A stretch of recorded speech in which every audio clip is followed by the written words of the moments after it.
ముఖ్యంగా మనం ఈరోజు ముఖ్యమైన అంశాల గురించి లక్ష్మణరావు గారు ప్రస్తావించారు. లక్ష్మణ్ రెడ్డి గారు చాలా ఆలోచించదగిన విషయం, రాష్ట్ర రాజకీయాలలో ప్రత్యామ్నాయం అవసరమా అనే ఒక పెద్ద ప్రశ్న లేవదీశారు. ఈ ప్రశ్న ముఖ్యంగా దేశ రాష్ట్ర పరిస్థితుల్లోనే కాకుండా ఇప్పుడు జరుగుతున్న నేపథ్యంలో ఢిల్లీలో కానీ దేశంలో వివిధ ప్రాంతాలలో జరుగుతున్న అలజడి, విద్యార్థులు, యువకులు, యువకులు అందరూ ఆలోచించి దేశం గురించి ఆవేశపడేవాళ్ళు, ఆలోచించేవాళ్ళు ఎవరైనా కూడా, ఏ పార్టీకి చెందిన వాళ్ళైనా కూడా, ఏ తరగతి ఏ వర్గం అని కాకుండా అందరూ కూడా ఈరోజు ఒక ఆందోళన పరిస్థితిలో ఒక దారి పట్టారు. కొంతమంది రోడ్ల మీద, కొన్ని చోట్ల ఆంధ్రప్రదేశ్లోనే అనుకుంటా మనం అంతా స్పందన కనపడడం లేదు. ఎందుకు కనపడడం లేదనే విషయం గురించి కూడా కొంత మాట్లాడుకుందాం. కానీ ఇది జరుగుతున్న ఈ వాతావరణంలో ముఖ్యంగా ప్రపంచవ్యాప్తంగా రెండు ముఖ్యమైన యుద్ధాలు జరుగుతున్నాయి, ఇరాన్లోను యుక్రెయిన్లోను. దాని ప్రభావం మన ఆర్థిక పరిస్థితుల మీద, మన ప్రజల మీద, మన భవిష్యత్తు మీద ఉండబోతోంది. ఆర్థిక అభివృద్ధి అప్పుడే తగ్గిపోయింది.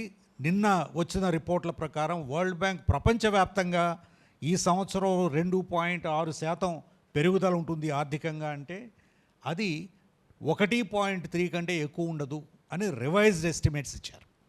ఇది ప్రపంచవ్యాప్తంగా ఈ విధంగా ఉంటే దాని మీద ఇంపాక్టు మనకెంత ఉంటుందో ఆలోచించాలి. ఎందుకంటే మనం యావరేజ్గా 6.2, 6.4% మాత్రమే దేశంలో పెరుగుదల కనపడుతోంది. దీనికి తగ్గట్టుగా ఇన్ఫ్లేషన్ పెరుగుతోంది, రూపీ క్షీణిస్తోంది. అన్ఎంప్లాయ్మెంట్ లేటెస్ట్ ఫిగర్స్లో డిగ్రీ చదువుకున్న వాళ్ళల్లో 40 మందికి ఉద్యోగాలు లేవు.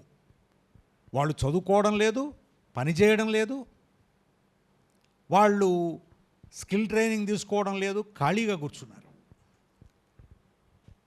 ఉద్యోగాలు చేస్తున్న వాళ్ళల్లో 85% మంది అనార్గనైజ్డ్ సెక్టర్లో, అంటే ఎంప్లాయ్మెంట్ ప్రొటెక్షన్ లేకుండా, వేజ్ ప్రొటెక్షన్ లేకుండా, జాబ్ సెక్యూరిటీ లేకుండా ఉన్నారు. క్రైసిస్ ఎల్9 వలన తీవ్రమైనటువంటి సైక్లోన్స్ కానీ డ్రౌట్ కానీ వస్తుంది అనే సూచనలు ఉన్నాయి. Already fertilisers production 40% fertiliser production west ఏషియాలో, అంటే ఈ ఖతార్, యుఏఈలో జరిగే, అక్కడి నుంచి రావాల్సినవి వచ్చే అవకాశం లేదు, స్ట్రెయిట్ ఆఫ్ హోర్ముజ్ మూసేశారు కాబట్టి. ఇవన్నీ ఈ యొక్క నేపథ్యాన్ని మనం ఒకసారి అవలోకనం చేసుకోవాలి. ఈ నేపథ్యంలో ఈ అంశం చాలా ముఖ్యమైనది. ఎందుకంటే దీనికి సమాధానం చెప్పే ఇది ఒక రాజకీయ వ్యక్తి గురించో లేకపోతే ఒక రాజకీయ పార్టీ గురించో విషయం కాదు. ఇది 5,60,00,000 ఆంధ్ర ప్రజలు ఇక్కడ ఉన్నా లేకపోయినా, ఈ యూట్యూబ్లో చూసినా చూడకపోయినా కూడా ఆలోచించవలసిన అవసరం. ప్రత్యామ్నాయం, రాజకీయం అనేది ఒక పార్టీకి సంబంధించిన విషయం కాదు. ఇది పరిపాలనకు సంబంధించిన విషయం, ప్రజలకు సంబంధించిన విషయం. ఎందుకంటే మనం ప్రజాస్వామ్య దేశంలో ఉన్నాం. ప్రజాస్వామ్యం అనే ప్రాతిపదికన మన రాజ్యాంగం రూపొందించారు. పార్టీ ప్రాతిపదికన, లక్ష్మణరావు గారు చెప్పినట్లుగా పార్టీ ప్రాతిపదికన మనకి రాజ్యాంగం రూపొందించలేదు. రాజ్యాంగంలో సూచనలు ఏం జరుగుతున్నాయి అనేది ఒకసారి అవలోకనం చేసుకుంటే, గత 12 సంవత్సరాల్లో ఆంధ్రప్రదేశ్లో ఏమేమి జరుగుతోందనేది నాకంటే మీకు ఎక్కువ తెలుసు, ఇక్కడున్న పెద్దలకి ఇంకా ఎక్కువ తెలుసు. కానీ నాకు ప్రత్యక్షంగా పరిచయం ఉంది కాబట్టి గత 2014లో నేను ఫైనాన్స్ సెక్రటరీగా ఉన్నప్పుడు ఈ రాష్ట్ర విభజనకి సంబంధించిన విభాగానికి కూడా సెక్రటరీగా పనిచేశాను. ఆ తరువాత రాష్ట్ర విభజన జరిగిన తర్వాత సెంట్రల్ గవర్నమెంట్తో, ఫైనాన్స్ కమిషన్తో, ఇన్వెస్టర్స్తో, వరల్డ్ బ్యాంక్తో, ఏడీబీతో వీళ్ళందరితో కూడా కోఆర్డినేషన్ చేశాను. తర్వాత చంద్రబాబు నాయుడు గారి దగ్గర, తర్వాత ఇంకో ముఖ్యమంత్రి గారు జగన్మోహన్ రెడ్డి గారి దగ్గర కూడా నేను సెక్రటరీగా పనిచేయడం జరిగింది. కాబట్టి నాకు కొంత అవగాహన ఉంది. ఇది కాకుండా 1996, 2009 మధ్యలో 13 సంవత్సరాల పాటు నేను ప్రపంచ bank, United nations, international fund for agriculture development కింద ఇంచుమించు 30-40 దేశాల్లో పనిచేశాను. అక్కడ ప్రత్యక్షంగా వారికి ఉన్నటువంటి కార్యక్రమాలు, అక్కడున్న వ్యవస్థ, అక్కడున్న రాజకీయ పరిస్థితుల గురించి కొంత అవగాహన ఉంది. కాబట్టి ఈరోజు కొన్ని ముఖ్యమైన విషయాలని మేము ముందుంచదలుచుకున్నాను. ప్రభుత్వ ప్రజాస్వామ్యంలో ఏమి జరుగుతోంది, రాజకీయ అనేది మీకు తెలుసు, అది తర్వాత వద్దాం. కానీ పరిపాలనా విషయంలో ఏమి జరుగుతోంది గత 12 సంవత్సరాల్లో అంటే ఆర్థికంగా మార్పులు వచ్చాయా? మనం అడగవలసిన ప్రశ్నలు ఏమిటంటే ఆర్థిక పురోగతి దిశలో ముందుకు వెళ్తున్నావా? 1.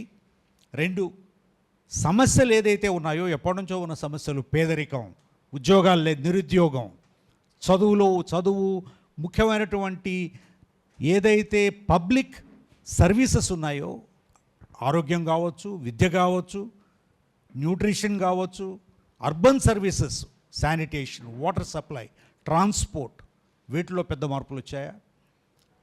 అలాగే వ్యవసాయం గురించి చాలా స్పష్టంగా మాట్లాడారు. వ్యవసాయ రంగంలో ఏం మార్పులు వచ్చాయి, ఆర్థిక రంగంలో ఏం మార్పులు వచ్చాయనేది ఒక్కసారి మననం చేసుకున్నట్లయితే 12 సంవత్సరాల్లో స్ట్రక్చర్ ఆఫ్ ది ఎకానమీలో ఏమి మార్పు రాల. అభివృద్ధి జరగడం లేదని చెప్పడం లేదు నేను. స్ట్రక్చర్ ఆఫ్ ది ఎకానమీ అంటే ఇది ఆంధ్ర రాష్ట్రం ఇంకా 40% వరకు జీడిపి వ్యవసాయం మీద ఆధారపడి, వ్యవసాయానికి సంబంధించినవి, యాక్వాకల్చర్ కావచ్చు, హార్టికల్చర్ కావచ్చు, డైవర్సిఫికేషన్ కొంతవరకు జరిగి ఉండొచ్చు, కానీ ప్రొడక్టివిటీ గెయిన్స్ లేవు. అలాగే ఎప్పుడైతే ఎకానమీ పెరుగుతుందో సర్వీసెస్కి డిమాండ్ పెరుగుతుంది, చాలామందికి సర్వీసెస్ మీద ఎంప్లాయ్మెంట్ కలుగుతుంది. కానీ సర్వీసెస్ సెక్టర్ కాంట్రిబ్యూషను ఈ 5 ఏదైతే ఈ దక్షిణ భారతదేశంలో ఉన్న 5 రాష్ట్రాలలో 50% కంటే తక్కువ కాంట్రిబ్యూషన్ ఉండేది ఆంధ్రప్రదేశ్. 48-49% సర్వీసెస్ సెక్టర్ నుంచి కాంట్రిబ్యూషన్ వస్తుంది. అంటే ఓవరాల్ స్ట్రక్చర్ ఆఫ్ ది ఎకానమీలో ఇంత మాట్లాడినా, ఇన్ని అభివృద్ధి కార్యక్రమాలు, ఇంత ఇన్వెస్ట్మెంట్సు, ఇంత ప్రచారం జరిగినా కూడా కానీ ఏమి స్పష్టంగా కనపడుతోందంటే అప్పులు. ఈ రాష్ట్రం విభజించినప్పుడు మేము 1,24,000, 20,28,000 అప్పు ఉంది రాష్ట్ర ప్రజలకి, 5.5 కోట్ల మందికి. ఆ రోజుల్లో మేము ఎఫ్ఆర్బిఎం పరిధిని ఎప్పుడూ దాటలేదు. ఫిస్కల్ డెఫిసిట్ 2.5% ఉండేది. ఈరోజు ఇంచుమించు 14 లక్షల నుంచి 15 లక్షల కోట్ల అప్పు ప్రజల నెత్తి మీద పెట్టారు 2 ప్రభుత్వాలు కలిసి. అంటే ఈ స్థూల ఆదాయం ఆంధ్రప్రదేశ్లో 17,400,000 కోట్లు అనేదో అంటున్నారు. మనం అది ప్రభుత్వ లెక్కలు కాబట్టి అవి తీసుకున్నా కూడా ఇంచుమించు 90% లెక్కల ప్రకారం 25% మీ జిఎస్టీ స్థూల ఆదాయంలో మీ అప్పులు ఎక్కువ ఉన్నట్లయితే అప్పు తీర్చలేరు మీరు. అంటే ఇప్పుడు ఇంచుమించు ప్రతి ఆంధ్ర రాష్ట్రంలో ఉన్న చిన్నపిల్లల నుంచి పెద్ద పిల్లల వరకు కూడా ఇంచుమించు 2.8 లక్షల నుంచి 3 లక్షల అప్పు తలసరి. ఇది కేంద్ర ప్రభుత్వం అప్పులు కలుపుకున్నట్లయితే 1,36,000 దేశవ్యాప్తంగా ఉన్న 146 కోట్ల మంది మీద ఉన్న అప్పు, కేంద్ర ప్రభుత్వం అప్పు ఇవన్నీ కూడా ప్రభుత్వాలు డిఫాల్ట్ కావు. ఎందుకంటే బ్యాంకులో రిజర్వ్ బ్యాంకో ఎవరో వచ్చి ఆ అప్పిచ్చి దాన్ని గ్రీన్ చేస్తారన్నమాట. ఎవర్ గ్రీనింగ్, రొటేట్ చేస్తారు. మనకు తెలుసు కదా రొటేషన్ ఆఫ్ క్యాష్. ఆ రొటేషన్ ఆఫ్ క్యాష్ సిస్టంలో అప్పులు కాబట్టి ఏమిటంటే, కానీ జరిగేది ఏమిటంటే దీనివలన జరిగేది ఏమిటంటే పౌరులకు ఏదైతే పౌర వ్యవస్థ ఏవైతే ప్రభుత్వాలు చెయ్యాలో అది క్యాపిటల్ ఇన్వెస్ట్మెంట్ కావచ్చు, పబ్లిక్ సర్వీసెస్ కావచ్చు, పబ్లిక్కి ఎసెన్షియల్ డెలివరీ సర్వీసెస్ కావచ్చు, ఇవి అందించే పరిస్థితిలో ప్రభుత్వాలు లేవు. మనం చూడండి ఒకసారి అర్బన్ సర్వీసెస్ తీసుకుందాం. ఇక్కడున్న 106 పట్టణాల ప్రాంతాల్లో ఆంధ్రప్రదేశ్లో ఉన్న వాటిల్లో ఒక్క చోటైనా కూడా 100% 123 అర్బన్ లోకల్ బాడీస్లో ప్యూర్ డ్రింకింగ్ వాటర్ ఒక్క టౌన్లో పోర్టబుల్ డ్రింకింగ్ వాటర్ మనం వెళ్ళి ట్యాప్ నుంచి నీళ్లు తీసుకురాగలమా? ఈ సీసాలు ఎందుకు? నేను మొన్న యూరోప్ వెళ్తే చిన్న దేశం క్రొయేషియా చిన్న దేశం, 22 లక్షల మంది. అక్కడ మంచినీళ్ళంతా ట్యాప్ వాటరే, బాత్రూంలో వాటర్ తాగేయచ్చు. Pure water, safe. అంటే బేసిక్ సర్వీసెస్, ట్రాన్స్పోర్ట్. మనం ఈజ్ ఆఫ్ డూయింగ్ బిజినెస్ అంటున్నారు. అంటే అందరం వ్యాపారస్తులం కాదుగా.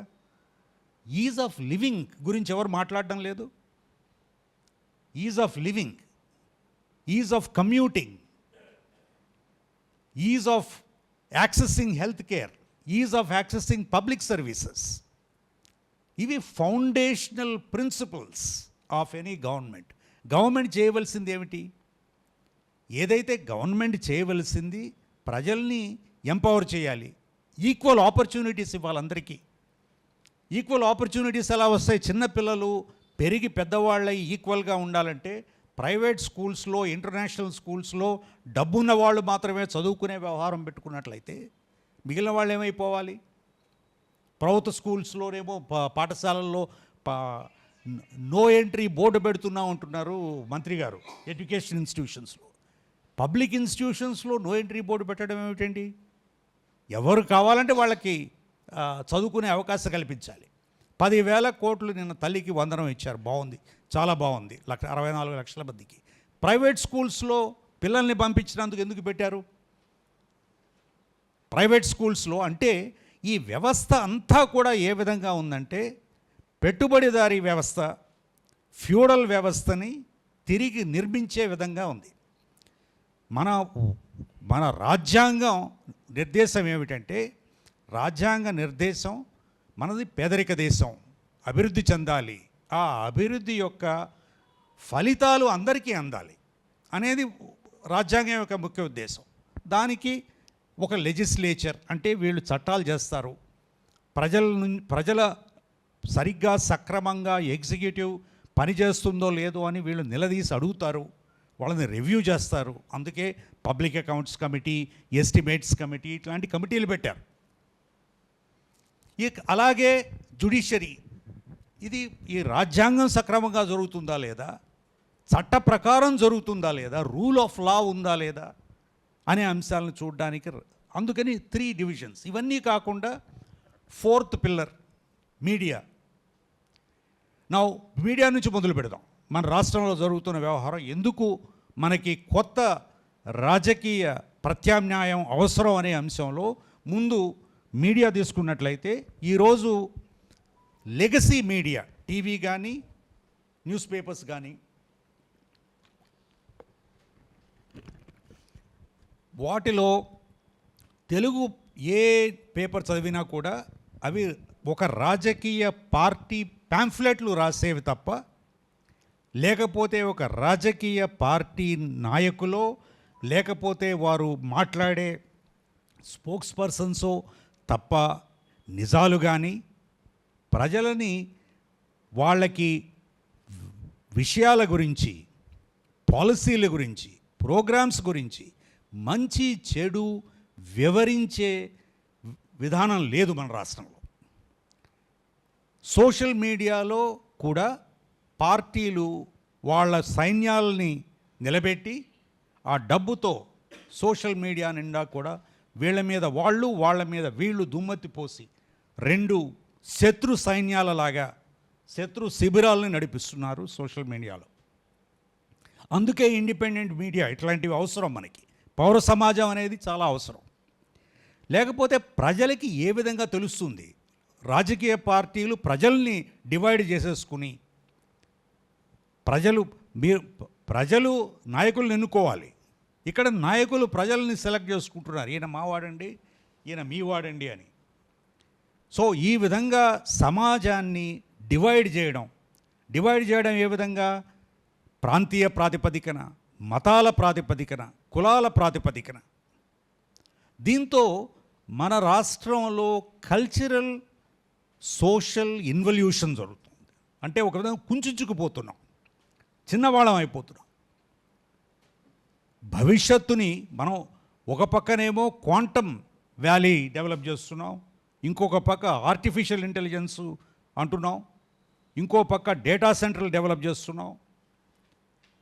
కానీ సమాజంలో వచ్చే మార్పు ఏదైతే ముఖ్యమైన మార్పు అవసరమో ఆలోచన విధానంలో, ప్రశ్నించే విధానంలో, భవిష్యత్తు గురించి ఆలోచించే విధానంలో, చదువులో, సంస్కారంలో, సైంటిఫిక్ టెంపర్లో ఈ విషయాల గురించి ఎటువంటి భవిష్యత్తు కనపడడం లేదు. ఈరోజు ఎవరైతే ఆంధ్ర రాష్ట్రంలో ఫ్యూచర్ హైదరాబాదులోనో, బెంగళూరులోనో, లేకపోతే బొంబాయిలోనో, లేకపోతే అమెరికాలో, యూకేలో చూస్తున్నారు. కానీ ఆంధ్రప్రదేశ్లో మేము ఇక్కడుండి అభివృద్ధి చేస్తామని రాష్ట్రాన్ని, ఎందుకంటే మాకు అవకాశాలు ఉన్నాయి అనే సూచనలు కనపడడం లేదు యువకుల్లో. New generation, some of us may be of old generation, but we are talking about new generation. అది ఎవరు చేయాలి? ప్రభుత్వాల బాధ్యత ఏమిటి?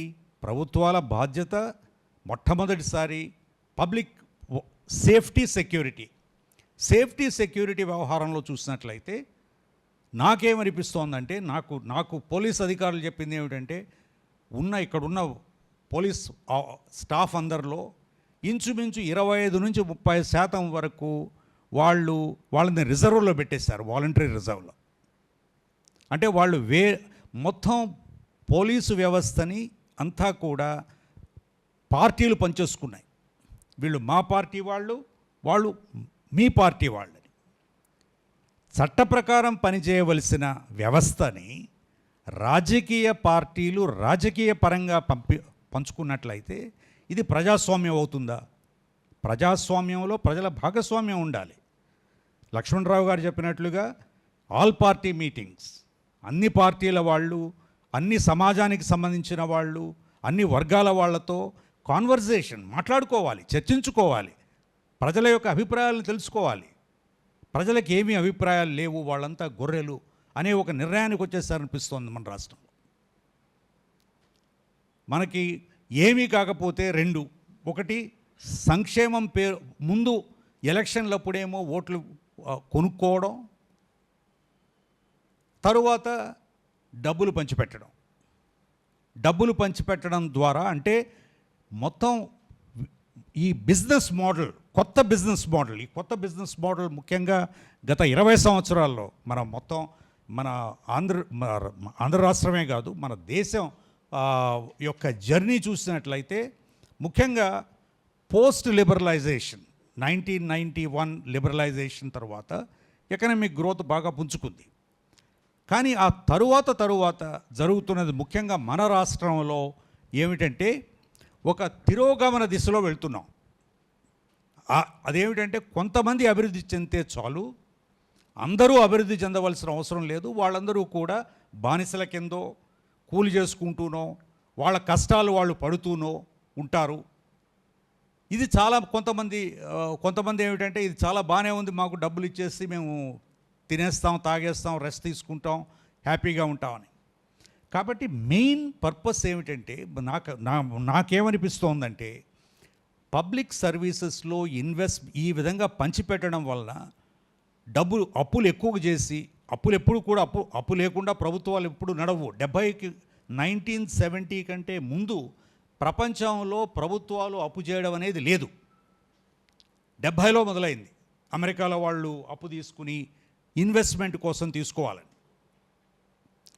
మనమేమో అది అప్పులు ఎందుకు ఇన్వెస్ట్మెంటు? బికాజ్ అది క్యాపిటల్ ఇన్వెస్ట్మెంట్ చేసినట్లయితే, పబ్లిక్ సర్వీసెస్లో ఇన్వెస్ట్ చేసినట్లయితే ఆ సర్వీసెస్ నుంచి వచ్చే ఆదాయంతో సస్టైనబుల్ డెవలప్మెంట్, ఆ ట్యాక్స్లతో ఎవరైతే పేద వర్గాల వాళ్ళు ఉన్నారో, లేకపోతే పబ్లిక్ సర్వీసెస్ అవి కల్పించవచ్చు. Transportation, water supply, sanitation, education, health care, nutrition, women welfare and welfare of the weaker sections, దళితులు, ఆదివాసులు, వెనుకబడిన వర్గాల వాళ్ళు, స్త్రీలు, పిల్లలు, వీళ్ళందరికీ కూడా సహాయ సహకారాలు. ఇప్పుడు ఇంకొక పెద్ద మార్పు మన దేశంలో జరుగుతోంది, రాష్ట్రంలో జరుగుతున్నది డెమోగ్రాఫిక్ షిఫ్ట్. ఎక్కువ సంవత్సరాలు బతుకుతున్నాం, ఆరోగ్యంగా బతుకుతున్నాం, ఆ ఆరోగ్యంగా ఉంచవలసిన అవసరం ఉంది. కాబట్టి ఈ పెద్ద మార్పు.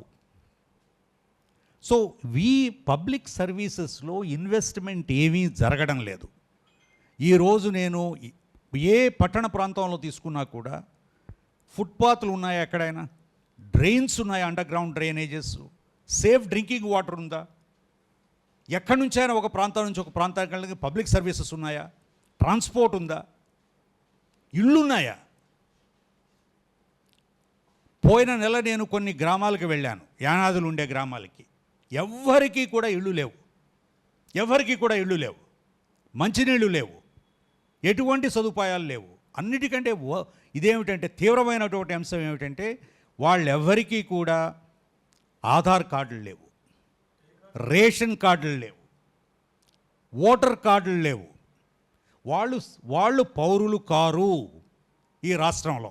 ఇది 2026లో ఏది మనం క్వాంటమ్ వ్యాలీ గురించి మాట్లాడుతున్నప్పుడు, డేటా సెంటర్ల గురించి మాట్లాడుతున్నప్పుడు, ఏఐ గురించి మాట్లాడుతున్నప్పుడు, ల్యాండ్ రికార్డ్స్, ల్యాండ్ అడ్మినిస్ట్రేషన్ ఈ రాష్ట్రంలో మెడ్రాసు ప్రెసిడెన్సీ నుంచి 1851లో రయత్వారీ సెటిల్మెంట్ ప్రాసెస్ మొదలైనప్పుడు 1870 కల్లా కూడా పూర్తి చేసి settlement records, board of revenue, procedures, systems for jamabandi, mutation, transfer of property అన్నీ కూడా పకడ్బందీగా ఉన్నాయి.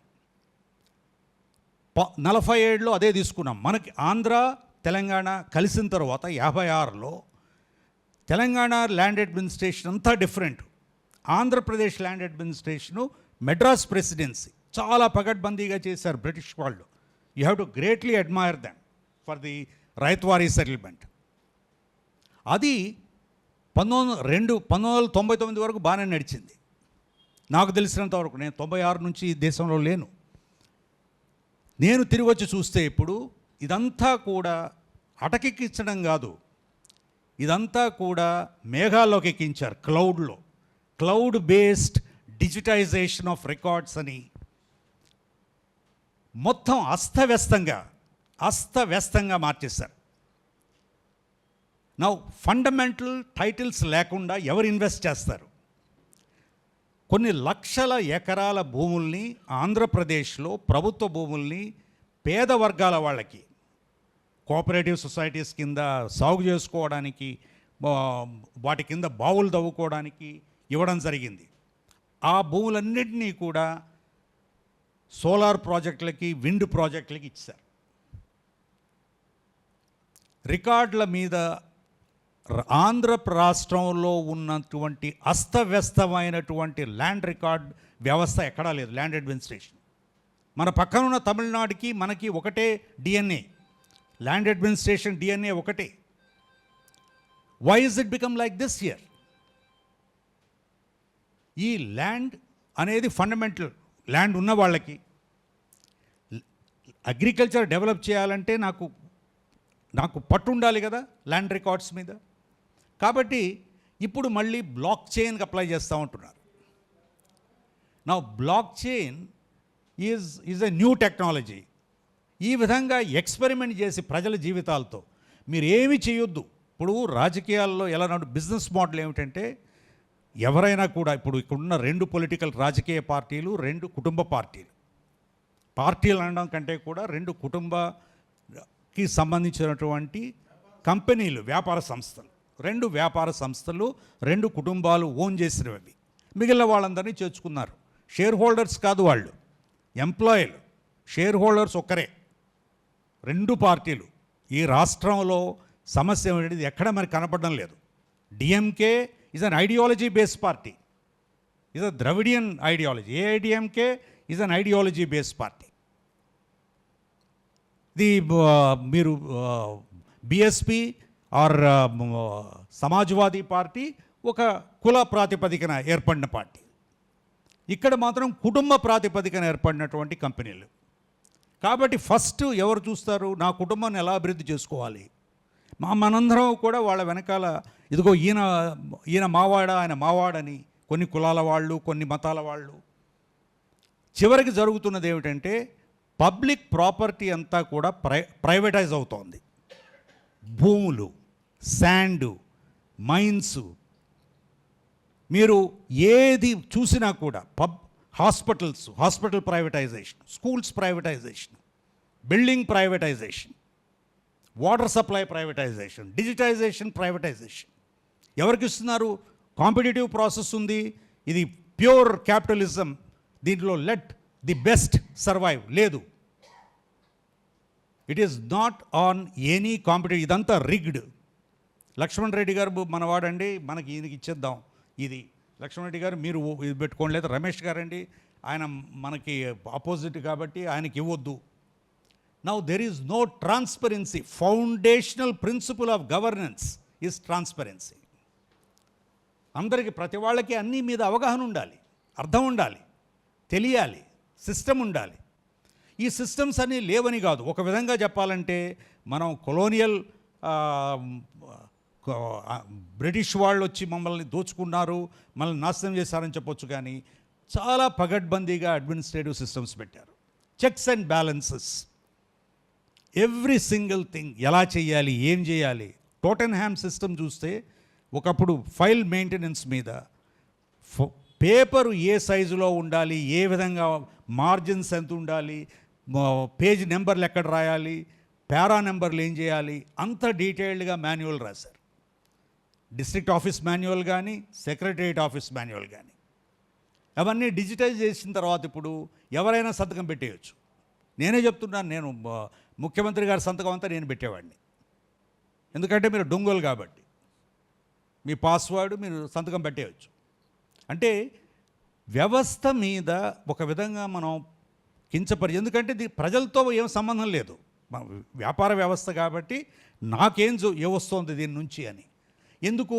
ఆ డబ్బు సంపాదించింది తిరిగి ప్రజలకు ఇవ్వడానికి, ఏది ఓట్లు కొనుక్కోవడానికి. అందులోనూ ఇప్పుడు ఎస్ఐఆర్ జరుగుతోంది, నాకు నచ్చని వాళ్ళ ఓట్లు తీసేయచ్చు.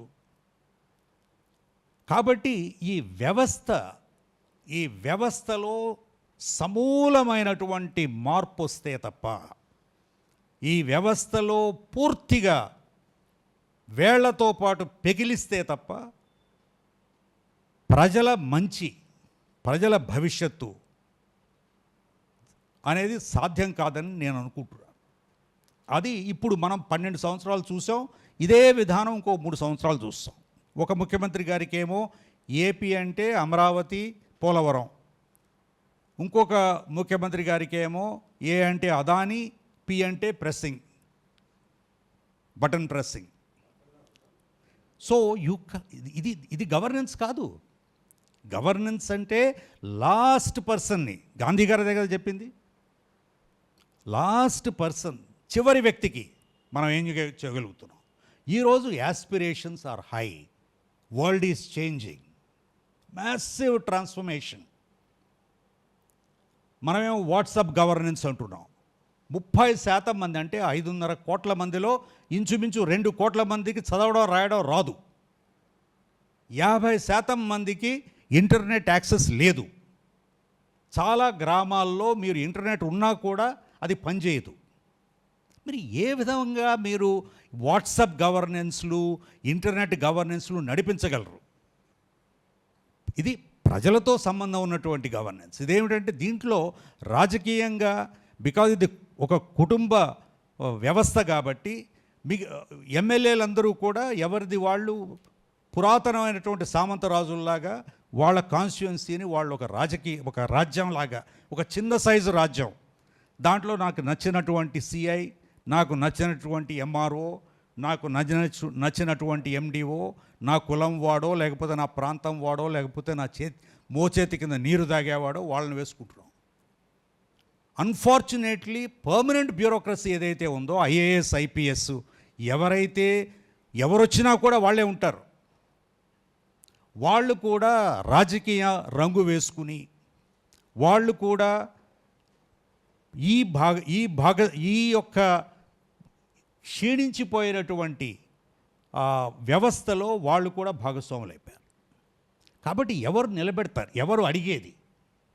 ఇటువంటి విషయాల్లో ఎవరు నిలబడి అడగగలరు? ఆల్రెడీ మీడియా ఈజ్ రైటింగ్ ప్యాంఫ్లెట్లు రాస్తున్నారు. జ్యుడిషియరీ దాని గురించి ఇప్పుడు మనం మాట్లాడొద్దు, కంటెంప్ట్ కింద జైలుకి పంపించవచ్చు. లెజిస్లేచరు ఎగ్జిక్యూటివ్ అయిపోయింది. ఎందుకంటే ఇది ప్రతి వాళ్ళు సామంతరాజులు కాబట్టి 175 సామ్రాజ్యాలు సృష్టించుకున్నారు కాబట్టి వాళ్ళు they are political executive, they are running they decide ఎవరికి ఇల్లు ఇవ్వాలి, ఎవరికి ఇవ్వకూడదు, ఎవరికి కార్డు ఇవ్వాలి, ఎవరికి కార్డు ఇవ్వకూడదు. లేకపోతే ఏమిటండి, యానాదులు 16 లక్షల మంది ఎంత దయనీయమైన పరిస్థితిలో ఉన్నారు. I'm just totally shocked in 2026. What are we talking? తర్వాత అంటే ఈ బిజినెస్ మోడల్, ఈ బిజినెస్ మోడల్ ఎంతకాలం, నేను సర్వీస్లో చేరి 41 సంవత్సరాలు అయింది. అప్పుడు ఏ విషయాలు మాట్లాడుతున్నామో ఇప్పుడు కూడా పరిస్థితులు ఇంకా క్షీణించిపోయినాయి. అప్పుడు వ్యవస్థ మీద నమ్మకం ఉండేది. అట్లీస్ట్ నేను ధైర్యంగా చెప్పగలను, నాకున్న పరిస్థితిలో, పరిధిలో ఖచ్చితంగా మార్పు తీసుకొస్తాను, ఇది చేస్తాను, చేయగలను అనే నమ్మకం, అని చేసి చూపించేటువంటి ధైర్యం ఉండేది నాకు. డబ్బులు ఉండేవి కాదు, అంతే. ఇప్పుడున్నటువంటి రిసోర్సెస్ లేవు ఆ రోజుల్లో. ఈరోజు నేను రిటైర్డ్ చీఫ్ సెక్రటరీగా ఒక సెక్రటరీని అడిగితే ఆయన అంటాడు, సార్ మినిస్టర్ గారికి చెప్పండి, ఆయన నోటు పంపిస్తే అప్పుడు ఫైల్ కదులుతా అని. ఇదేమిటండి? మ్యూటేషన్, మా తండ్రి గారు చనిపోయి నా భూమి అది పట్టా భూమి, ఇదిగోండి ఇది legal heir certificate, death certificate, ఆ భూమి నాకు మార్పు చేయండి అంటే ఒకసారి ఎమ్మెల్యే గారు చెప్తే బాగుంటుందండి. ఏమిటండి ఇది? ఎఫ్ఐఆర్ రిజిస్టర్ చేయాలంటే ఎమ్మెల్యే చెప్పాలా?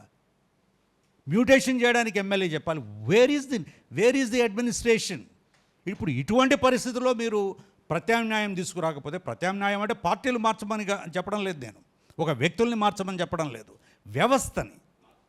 వ్యవస్థని రాజకీయ ప్రవృత్తిని, విధానాన్ని ఏదైతే రాజ్యాంగంలో నిర్దేశించారో, ఏదైతే రాజ్యాంగ పరిధిలో, చట్ట పరిధిలో fundamental rights, rule of law, fundamental rights, rule of law, అన్నిటికంటే ముఖ్యంగా ఎవరు మాట్లాడింది ఏమిటంటే డైరెక్టివ్ ప్రిన్సిపల్స్, చాప్టర్ 4 మీరు కాన్స్టిట్యూషన్ చదివితే directive principles of state policy, దాంట్లో స్పష్టంగా ఏం చెప్పారంటే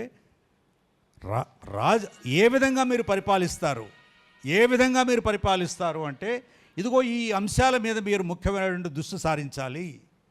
ఆరోగ్యము, విద్య, ఇలా ఈ విధంగా కొన్ని ముఖ్యమైన అంశాలు, పేదరికం నిర్మూలన, ఉపాధి కల్పన, స్త్రీల రక్షణ, వెనుకబడిన వర్గాల వారి రక్షణ, ఇవి అంశాల మీద స్టేట్ పాలసీ. అంటే ఏ పాలసీ అయినా కూడా ఈరోజు పాలసీసు ప్రభుత్వం గురించి కాకుండా, ప్రజల గురించి కాకుండా, నేను చెప్పినట్లుగా ఈ కొత్త వ్యాపార విధానంలో ఒక వ్యక్తిలో లేకపోతే ఆ వ్యక్తికి సంబంధించినటువంటి అనుచరులకు ఉపయోగం జరగడం తప్ప ప్రజలందరికీ జరిగే విధంగా.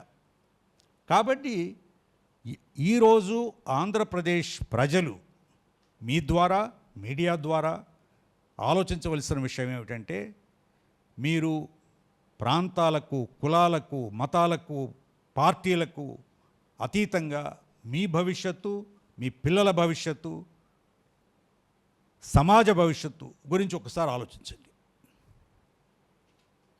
ఆలోచించడమే కాకుండా సంఘటితం అవ్వండి. రాజకీయం అంటే 5 సంవత్సరాలకు ఒకసారి ఓట్లు వేయడం కాదు. రాజకీయ ప్రజాస్వామ్య విధానంలో 5 సంవత్సరాల పాటు ప్రభుత్వ పరిపాలనలో మీరు భాగస్వాములు అవ్వడం, అయినప్పుడే మార్పు వస్తుంది. అసలు ఎందుకు చేస్తున్నారు ఈ కార్యక్రమాలు ఏమిటి, పాలసీలు ఏమిటి? ఎక్కడైనా కూడా నేను 4 ఏళ్ళు మలేషియాలో ఉన్నాను, 5 ఏళ్ళు అమెరికాలో ఉన్నాను. ఈ డెమోక్రసీస్ అంటే ఒకటేమో మెచ్యూర్ డెమోక్రసీ, ఇంకొకటేమో ట్రాన్సిషనల్ డెమోక్రసీ. ఎక్కడైనా కూడా రాజకీయ నాయకులు ప్రజలతో సంభాషించడం, చెప్పడం, ఇదిగో ఈ పాలసీ ఎందుకు చేస్తున్నాం, దానివల్ల మళ్ళీ ప్రతిపక్షం వాళ్ళు లేదు దీనివల్ల ఇది నష్టం, ఈ ఈ ఈ విధంగా చేస్తే బాగుంటుంది, కన్స్ట్రక్టివ్ సొసైటీకి చెప్పడానికి. కాబట్టి ఈ అవకాశం తీసుకుని నేను చెప్పదలుచుకున్నది ఏమిటంటే, మనం ఏదైతే మన రాజ్యాంగం రాసుకున్నామో ఆ రాజ్యాంగం యొక్క అధికరణలు, ప్రిన్సిపల్స్, ఆ యొక్క స్పిరిట్, ఆ లెటర్, ఆ బేసిస్ మీద పరిపాలించే రాజకీయ విధానం, ప్రవృత్తి అవసరం. 2, ప్రజల్ని దృష్టిలో పెట్టుకొని, ప్రజల మంచిని దృష్టిలో పెట్టుకొని, ప్రజల భవిష్యత్తుని దృష్టిలో పెట్టుకొని పరిపాలించే వ్యవస్థ అవసరం. అందరినీ కలుపుకుపోయే వ్యవస్థ అవసరం. అన్నిటికంటే ముఖ్యంగా ప్రభుత్వాలు చేయవలసిన పనులు ప్రభుత్వాలు చేయాలి. ఈజ్ ఆఫ్ లివింగ్, బ్రతకడం చాలా తేలిక. నేను ఇక్కడి నుంచి ఇప్పుడు నా విషయమే నేను చెప్తే, నేను ఇక్కడి నుంచి కౌలాలంపూర్ వెళ్ళినప్పుడు కౌలాలంపూర్లో సెటిల్ అవ్వడానికి నాకు 10 రోజుల్లో ఈజీగా సెటిల్. అక్కడి నుంచి న్యూయార్క్ వెళ్తే 1 వీక్లో సెటిల్ అయిపోయాను. అదే నేను తిరిగి వచ్చి ఇక్కడ ఇల్లు చూసుకోవాలి అంటే ప్రతి విషయంలో కూడా రేషన్ కార్డు లేదు నీకు, తర్వాత లేకపోతే it is a miserable experience. అది అన్ని అధికారాలుండి, అన్ని ఫెసిలిటీసు, సపోర్ట్ సిస్టమ్స్ ఉండి, it's the simple things government must do is to create an enabling environment. అంటే ప్రజలు వాళ్ళని వాళ్ళు సహాయం చేసుకునే విధంగా, వాళ్ళు మంచిగా బ్రతికే విధంగా. దానికి ఏమిటి? బేసిక్ సర్వీసెస్, సేఫ్టీ సెక్యూరిటీ, ముఖ్యంగా విమెన్, వీకర్ సెక్షన్స్.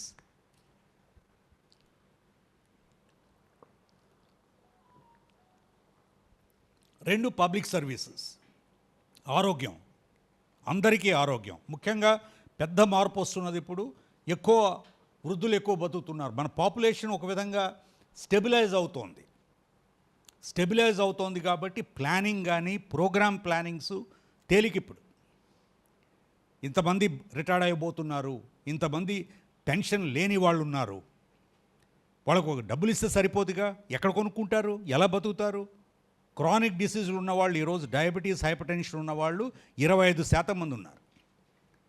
వాళ్ళలో 25% మంది మాత్రమే మందులు తీసుకుంటున్నారు, ఆర్ అండర్ ట్రీట్మెంట్. 85% మంది, 75% మందికి అసలు వాళ్ళకి డయాబెటీస్ కానీ హైపర్ టెన్షన్ ఉన్నట్లు తెలియదు. ఇది హార్ట్ అటాక్ వస్తేనో లేదా స్ట్రోక్ వచ్చే వరకు. కాబట్టి ఈ అంశాల మీద ఈ ఆరోగ్య వ్యవస్థ, విద్యా వ్యవస్థ, ప్రపంచవ్యాప్తంగా దీని గురించి ఇదివరకు మాట్లాడాను, మళ్ళొకసారి చెప్పదలుచుకున్నాను. నేను ఈరోజు 2026లో కూడా 23% మంది 5 సంవత్సరాల వయసు పిల్లలు వాళ్ళు మ్యాల్నరిష్డ్ ఉన్నారు. అంటే ఇది చాలా విచారకరమైన విషయం, ఇది చాలా తీవ్రమైనటువంటి విషయం. ఈ విషయం గురించి ఆలోచించవలసిన అంశం ఉంది.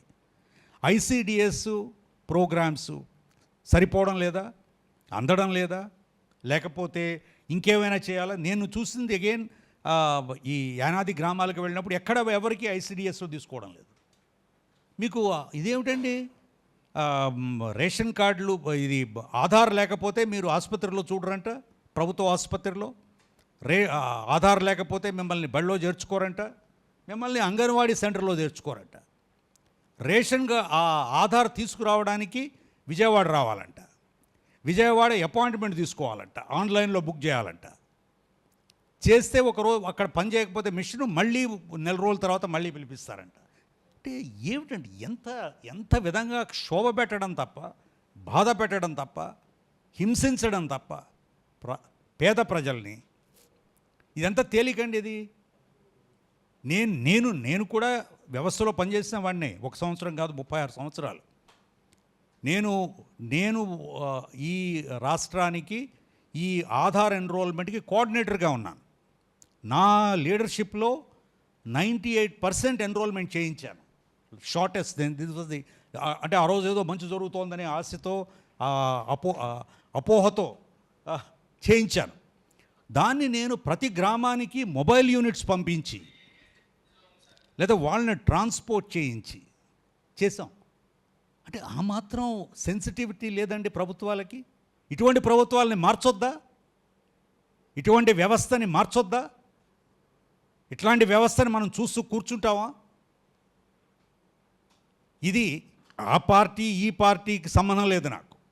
ఏమిటంటే ప్రజలు ఈ విషయం గురించి ఆలోచించాలి. ఇప్పుడు 80 లక్ష్మణరావు గారు చెప్పినట్లుగా 78, 83 మధ్యలో పెద్ద మార్పు వచ్చింది, గణనీయమైనటువంటి మార్పు. అంటే అప్పుడు సమాజంలో ప్రజల్లో చాలా తీవ్రమైనటువంటి ఆందోళన చెంది మాకు ఈ విధానం, ఈ ప్రభుత్వం, ఈ పరిపాలనా విధానం మాకు సరిపోవడం లేదు, మాకు మంచి జరగడం లేదని. ఇప్పుడు ఇంకా తీవ్రమైనటువంటి క్రైసిస్లో ఉన్నాం. This is a period of crisis. ఈ యొక్క క్రైసిస్ని, ఈ యొక్క సంక్షోభాన్ని మనం లేకపోతే, ప్రజలు గుర్తించలేకపోతే, ఇంకా మనం కులాలు, మతాలు, ప్రాంతాలు, విధానాలు అని కూర్చుంటే ఇదిలాగే కంటిన్యూ అవుతుంది. కాబట్టి దీనికి మీరేం చేస్తున్నారంటే, మేము మాత్రం కొంతమందివి, మిమ్మల్ని అందరినీ కూడా స్వాగతిస్తున్నాను. మేము ఒక సోషల్ ప్లాట్ఫామ్, ఒక యాక్టివిస్ట్ ప్లాట్ఫామ్, ఒక సామాజిక వేదికని ఒకటి సృష్టించడానికి కృషి చేస్తున్నాం. దాంట్లో ప్రజలందరూ కూడా భాగస్వాములు అయితే, రాజకీయాలతో సంబంధం లేదు. ఇది ప్రజల మంచి కోసం పాలసీలు, ప్రోగ్రామ్స్, దానికి స్పష్టమైనటువంటి డైరెక్షన్. ఊరికే సాధారణంగా మీరు అంతా మంచి చేయాలని, అంతా మార్పు చేయాలని అంటే కాదు. ఎలా చేయాలి, ఏం చేయాలి, ఎప్పుడు చేయాలి, దానికి కావలసిన ఇదేమిటి. కాబట్టి దీనికి ఎలక్షన్స్తో సంబంధం లేదు, కానీ రాజకీయంతో మాత్రం సంబంధం ఉంది. ఎందుకంటే రాజకీయంతో సంబంధం లేని విషయం ఏది కూడా ప్రజలకి ఉండదు. ప్రతిదీ రాజకీయమే. రాజకీయాల వల్లనే మనకి కరెంటు మీద ఎక్కువ డబ్బులు కట్టాల్సి వస్తుంది. రాజకీయం వల్లనే ఈరోజు బాటిల్ వాటర్ తాగాల్సి వస్తుంది. అంతే కదండి. కాబట్టి రాజకీయం అనేది కాబట్టి నేను మీ ద్వారా ప్రజలందరికీ, అలాగే ఈ మీడియం ద్వారా ప్రజలందరికీ నేను చేసే మనవి ఏమిటంటే, మనం ఒక ఒక ఒక ఒక సంక్షోభ నేపథ్యంలో ఉన్నాం. భవిష్యత్తు నిజంగా ముఖ్యంగా వచ్చే జనరేషన్, అది మీరు జెన్ జీ అనొచ్చు, జెన్ ఎక్స్ అనొచ్చు, ఎవరైనా కూడా యువతి యువకులకు, భవిష్యత్తులో వచ్చేవారికి ఇది ఆశాజనకంగా లేనటువంటి పరిస్థితి. మధ్యతరగతి వాళ్ళకి, చదువుకున్న వాళ్ళకి, నిరుద్యోగులకి, వ్యవసాయదారులకి, భూమి లేని వాళ్ళకి, పేద వర్గాల వాళ్ళకి ఇది సంక్షోభం పరిస్థితి. ఈ పరిస్థితిలో మీరు మేల్కొని ఏది మంచి మార్గం, ఆ మంచి మార్గంలో ఎవరు నడిపిస్తారు అనే అంశాలని మనం, కాబట్టి ప్రజాస్వామ్యం అనే ముసుగు వేసుకు వస్తున్నటువంటి ఈ వ్యాపారవేత్తలని ఆ ముసుగు తీసి చూస్తే తప్ప, ఈ కొత్త వ్యాపార విధానాన్ని మనం కూలంకషంగా గమనించి మార్పు చేస్తే తప్ప ప్రగతి అనేది సాధ్యం కాదు. కాబట్టి స్పష్టంగా మనకు కనపడుతున్నది, ఈ రాష్ట్రంలో ఆ కూటమైనా ఈ కూటమైనా కూడా వాళ్ళు చక్రవర్తికి కప్పం కడుతున్నారు. ఢిల్లీలో ఉన్నటువంటి చక్రవర్తికి. డీలిమిటేషన్ గురించి ఇదివరకు మాట్లాడుకున్నాం. డీలిమిటేషన్ గురించి అందరూ దక్షిణ భారత రాష్ట్రాలన్నీ కూడా పెద్ద ఎత్తున యాజిటేషన్ చేస్తుంటే మన రాష్ట్రం మాత్రం చాలా మంచిది అని అన్ని పార్టీల వాళ్ళు. సో ఈ పార్టీ ఆ పార్టీ అనే వ్యత్యాసం ఏమి లేదు, అందరూ ఒకటే, ఇక్కడ అందరూ కలిసి పనిచేస్తున్నారు. ఎందుకంటే వాళ్ళ బిజినెస్ మోడల్ ఒకటే. వాళ్ళ యొక్క ఆర్మీ జనరల్స్ కూడా ఒకరే. వాళ్ళు చొక్కాలు మార్చుకోవచ్చు, కలర్స్ మార్చుకోవచ్చు, బట్ ఇదంతా కూడా ఒక వ్యాపార వ్యవస్థ. కాబట్టి ఆంధ్ర రాష్ట్రం వ్యాపారంగానే మిగిలిపోవాలా, ఇంకా ఆ వ్యాపారం ఇంకా బాగా పెరుగుదల జరగాల, లేకపోతే ఈ రాష్ట్రం ప్రజలందరికీ చెందిన రాష్ట్రమా, ఈ 6.5 కోట్ల మంది ఆంధ్రుల భవిష్యత్తుని నిర్ణయించే రాష్ట్రమా అనేది ప్రజల చేతుల్లో ఉంది. ఇది ఆలోచించి